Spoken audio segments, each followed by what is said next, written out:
Hey y'all, this is Shon Gerber. Thank you so much for listening today. But before we get started, I have a question for you. Would you like to finally pass the CISSP and get started building a lucrative and rewarding career in cybersecurity? I can help you over at CISSP Cybertraining.com with the resources and tools you need to pass the CISSP the first time. At CISSP Cybertraining.com, there's a vast array of resources available that will give you the guidance, direction, and training you need to pass the CISSP exam. As soon as you get done with this presentation, head on over to CISSP Cybertraining.com so that I can begin helping you today to meet your CISSP goals and grow your career in cybersecurity. All right, let's get started.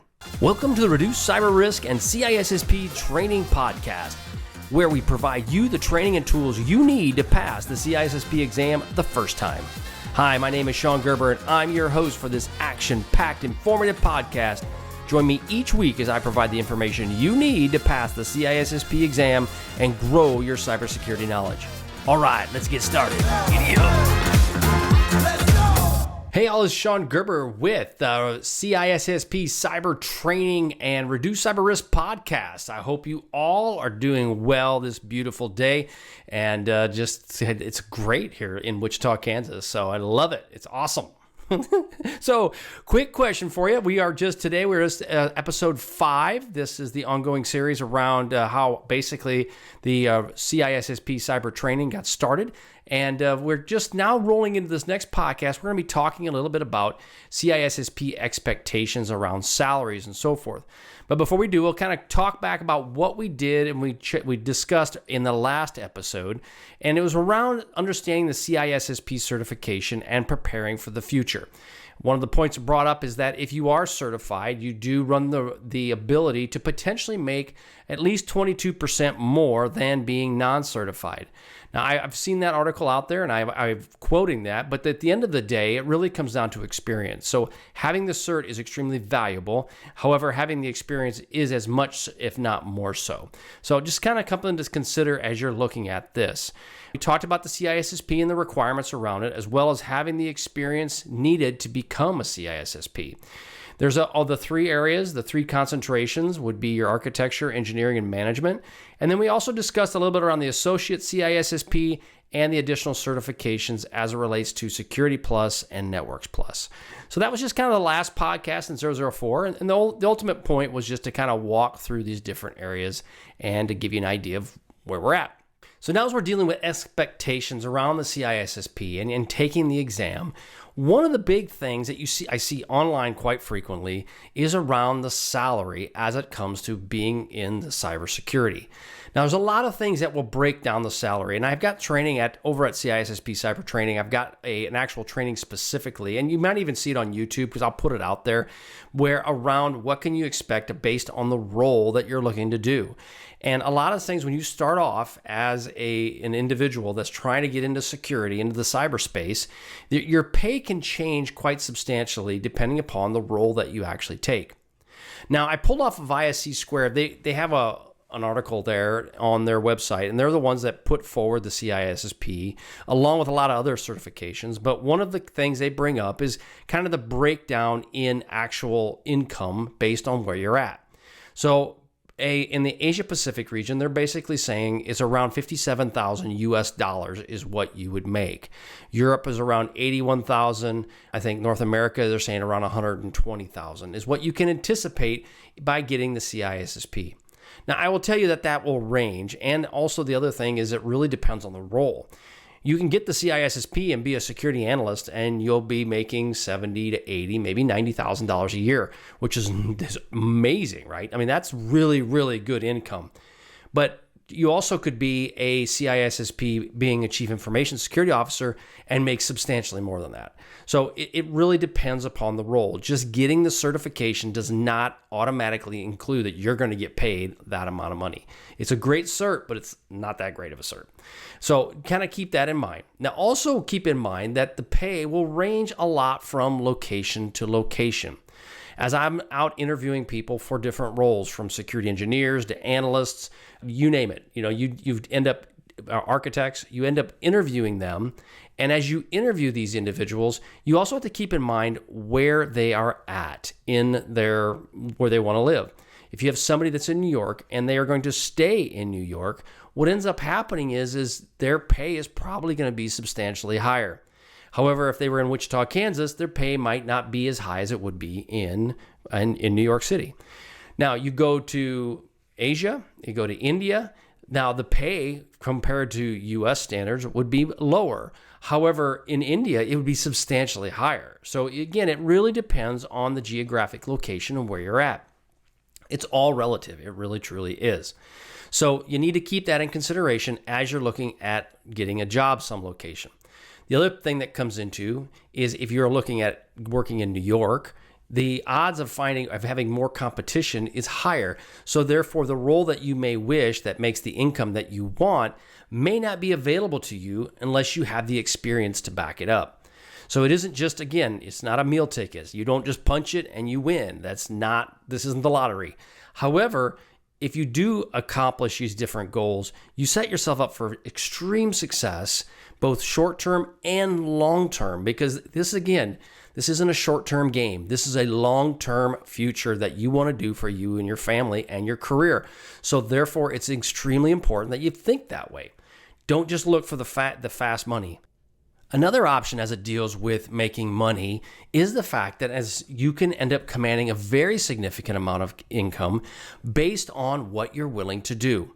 Now, I was talking to other CISOs that are in my position, and one of the aspects came up is he said, we were talking about compensation and how do you look at compensation for other security officers? What would be the norm? And it will vary from position to position.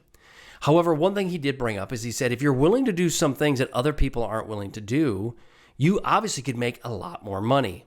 Now, again, one thing you got to think about with the ISC squared and becoming a CISSP, it's got to be ethical, it's got to be moral, it's got to be something that you would do and that you have to be able to hang your name on. Now, you can go out and be a criminal and you can make a lot of money, but that is not where you want to go. Okay, short term, the money may sound great, but let's be realistic.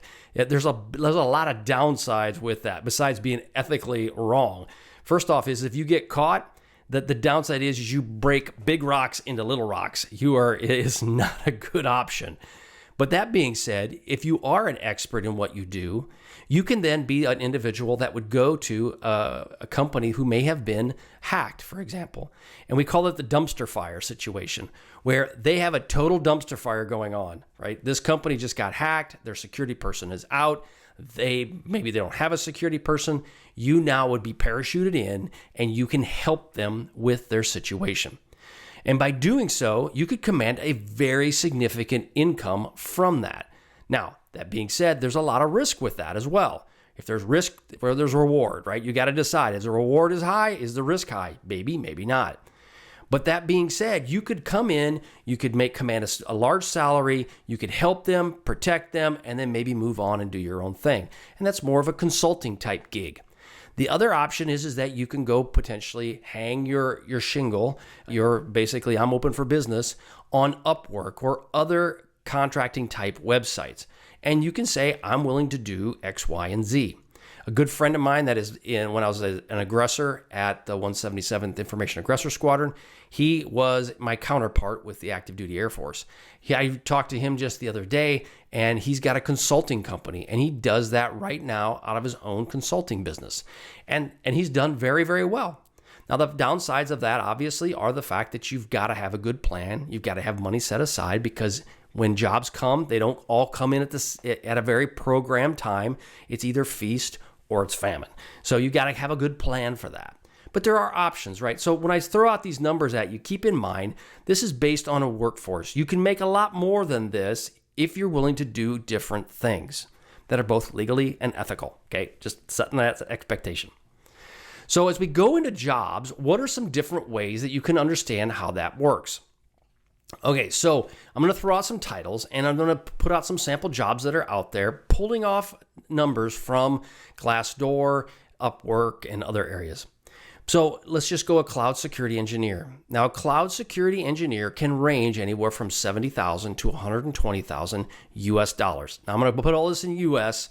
If you're listening to this in India, obviously look at rupees and figure out how you want to convert that. But Again, and that would also be different in India. The pricing obviously is about 30% less if you're in India, but the overall buying power is about the same.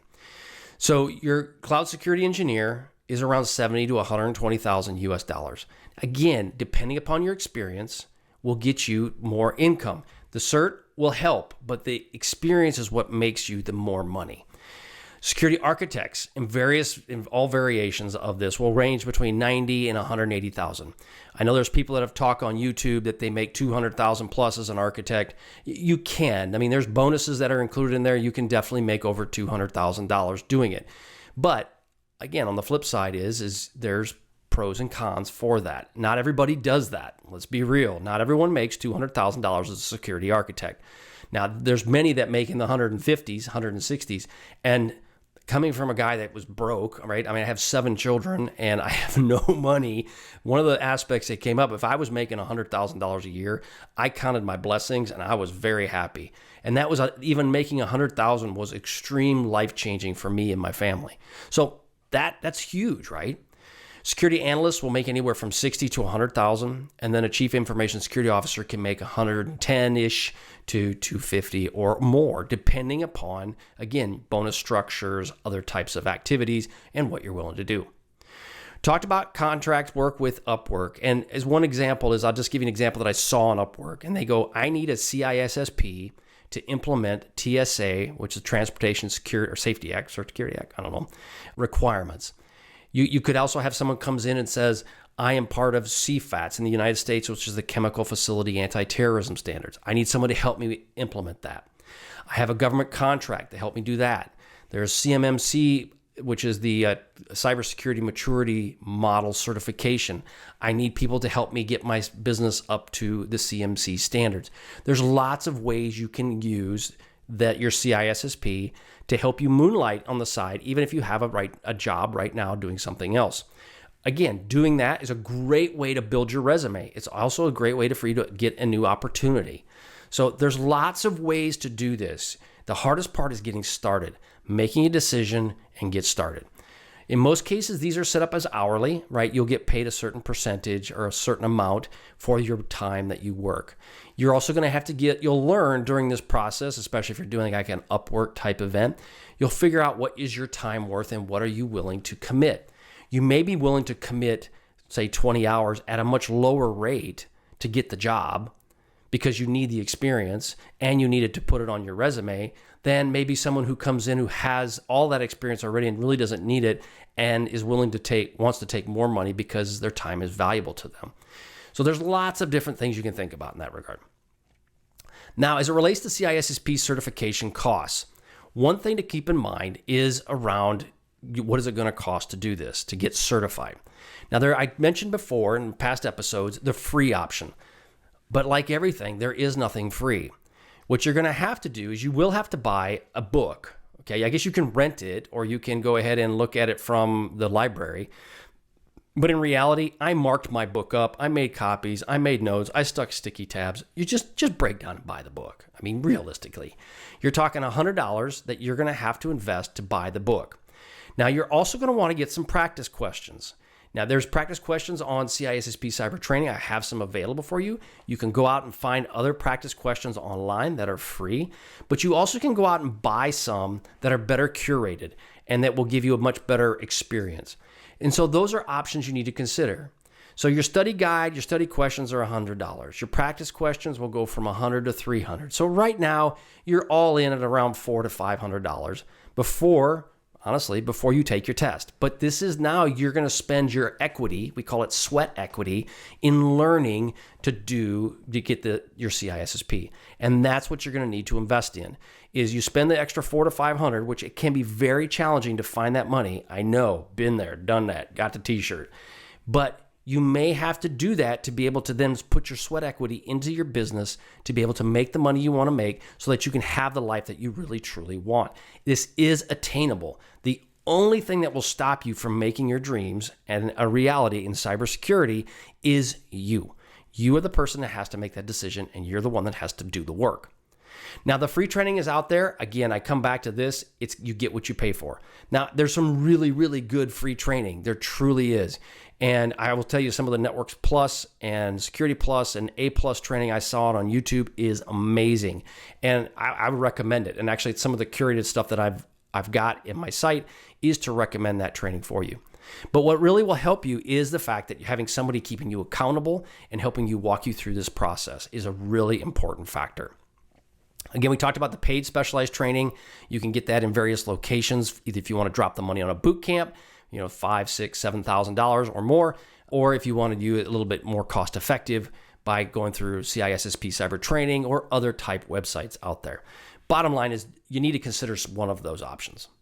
The boot camps, they will run anywhere from 5 to 7 days, and boot camps will cost anyone the upwards of $5,000 to $7,000, potentially even $10,000, depending upon if you're going to be in person or online.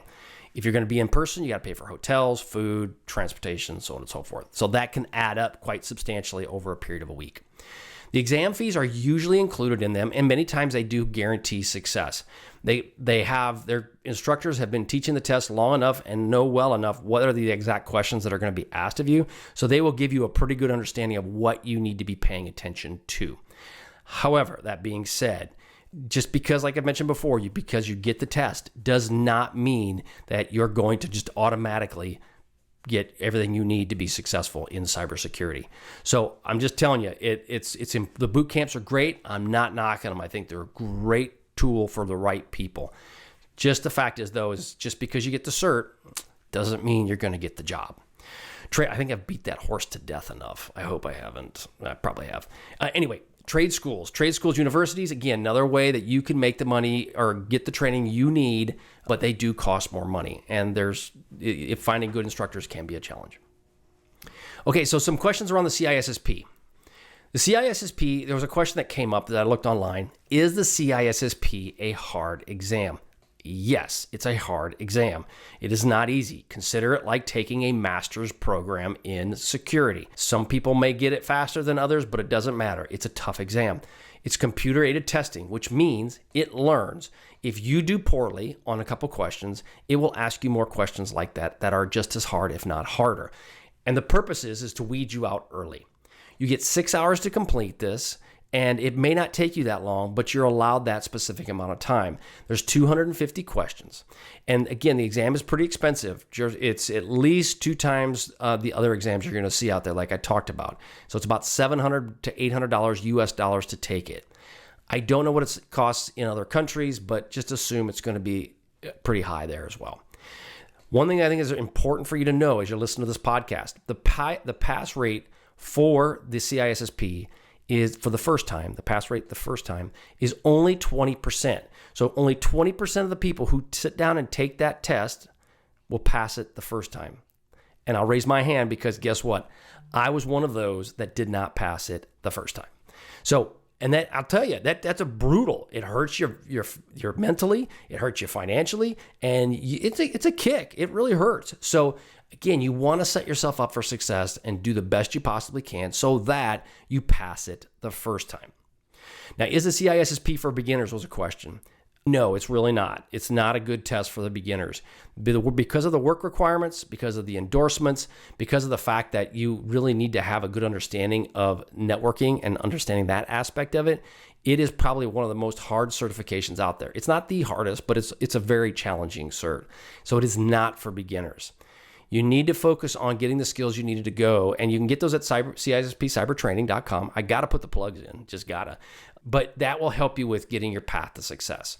So again, CISSP is not for beginners. Now, how long does it take to become a CISSP? We talked about that before through the podcast, about 5 years of experience, full-time employment in at least 2 of the domains, which we mentioned of those 8 domains, the asset security, identity and access management, and so forth. There's many different domains. 8 total. But the point is you got to have full-time employment in those.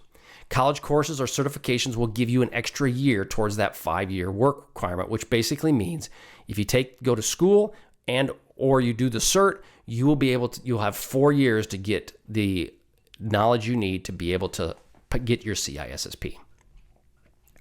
Now, as far as preparing for the test, you need to self-study is about 3 to 6 months. I'll just be honest with you all. There's guys out there that'll say, I'll help you get it in 30 days. I'll help you get it in 60 days. Again, you have to listen to it and see if it's worth it to you. If you know it, I'll tell you from a guy who's got 21 years experience, can you potentially pass this thing in 30 to 60 days? Yeah, you can if you dedicate everything you can in the next 30 to 60 days to study for that test. You probably can do it. I feel confident you can do it. However, it would not be a fun event. You would not be happy. And I personally feel that all you would do is you just regurgitate the information, pass the test, and you dump it. Not to say that that's a bad thing. I'm just telling you that to really, truly understand the CISSP and to understand some of the concepts, it's going to take you 3 to 6 months with having a life outside of studying. If you have a family, if you have a job, it will take you a good 3 to 6 months. Everybody I've talked to that has done it, it's in my world, they will all say the same thing. Okay, again, CISSP Cyber Training, I got resources that can help you with that. Again, if you're going to spend the time, let's help you walk through it. Boot camps are available, and again, they do help compress that timeline. So you can get this thing done in a week, right? But you just got to spend $10,000. They're great for the short term, but the other thing that comes out of that is if you don't have a long-term plan to keep that knowledge going, you'll remember it and then you'll forget it. So one of the other questions that came up was, what does a CISSP do? Okay, so this is a question that you'll see online is, what does a CISSP do? Well, the certification will help expose you to various concepts that you may or may not have in your current role. And that's the ultimate goal, so that you look at something with a different perspective. As an example, I was talking to my intern and we were talking about how security is set up. And some of the concepts that I gave to him around information rights management and protecting data through encryption was a total changer to him. And he looked at it now from a different perspective. That's the ultimate goal of it, is to provide you that knowledge. Another one is around secure development lifecycle. I was talking to my developers a few years back and mentioned secure development lifecycle. They had absolutely no idea what I was talking about. But as I brought it up to them and explained to them, oh, that makes sense to them. The other part is around like security and risk management. One aspect of this is the TSA, CFATS, China cyber regulations. That falls under governance and regulatory requirements. If you are in security at all, if you feel that you won't ever deal with regulations, I'm sorry to tell you, but you're wrong. Now, you may not deal with them right away when you first get started as much as you will as you get more time in with the security space, but you're going to deal with them. So you're going to have to understand them. And I don't like them. I really don't. But it's one of those things that if you don't like, you better do more of so that you end up liking it. And I will tell you that I've gotten really good at it, not because that I'm a genius by any stretch of the imagination. I'm a small guy from Iowa. I mean, I was a pig farmer. I mean, that's where I came from.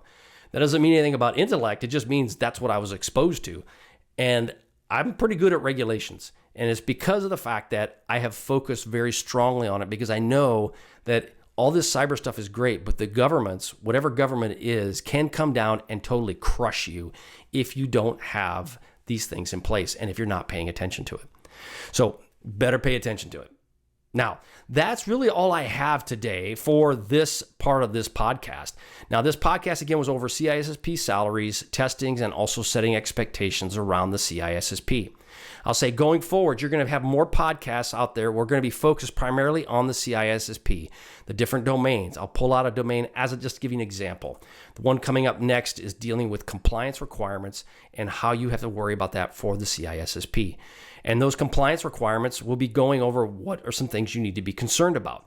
And what are the things that you have to be worried about from a security professional's perspective. I'm going to deal with data remnants, identity and access management, logging and monitoring, cybercrime.